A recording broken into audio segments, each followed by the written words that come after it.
Hello, welcome back to my channel. ರಾತ್ರಿ ಉಳಿದಿರುವ ಅನ್ನದಿಂದ ಚಿತ್ರಾನ್ನ ಮಾಡೋದು ಹೇಗೆ ಅಂತ ಹೇಳ್ಕೊಡ್ತೇನೆ. ತುಂಬ ಸಿಂಪಲ್ ಆಗಿರುತ್ತೆ. ರಾತ್ರಿ ಯಾವಾಗಾದರೂ ಅನ್ನ ಉಳಿದಿದ್ರೆ ಟ್ರೈ ಮಾಡಿ.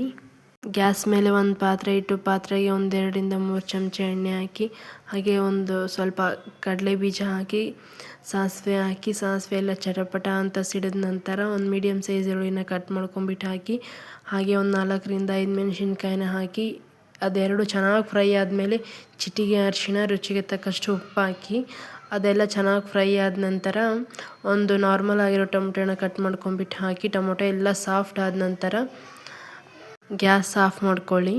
ನಮಗೆ ರಾತ್ರಿ ಉಳಿದಿರುತ್ತಲ್ವ, ಅನ್ನಕ್ಕೆ ಸ್ವಲ್ಪ ಕಡಲೆ ಹಿಟ್ಟು ಹಾಕಿ ಚೆನ್ನಾಗಿ ಮಿಕ್ಸ್ ಮಾಡಿಕೊಂಡು ನಾವಾಗಲೇ ಮಾಡಿಟ್ಕೊಂಡಿರುವಂತಹ ಚಿತ್ರಾನ್ನ ಹುಳಿಗೆ ಅನ್ನ ಹಾಕ್ಕೊಂಡು ಮಿಕ್ಸ್ ಮಾಡಿಕೊಂಡು ಸ್ವಲ್ಪ ನಿಂಬೆ ರಸ ಹಾಗೆ ಕೊತ್ತಂಬರಿ ಸೊಪ್ಪು ಹಾಕಿ ಮಿಕ್ಸ್ ಮಾಡಿಕೊಂಡು ಸ್ವಲ್ಪ ಬಿಸಿ ಮಾಡಿಕೊಂಡ್ರೆ ನಮ್ಮ ಬಿಸಿ ಬಿಸಿ chitranna ready. Thank you for watching.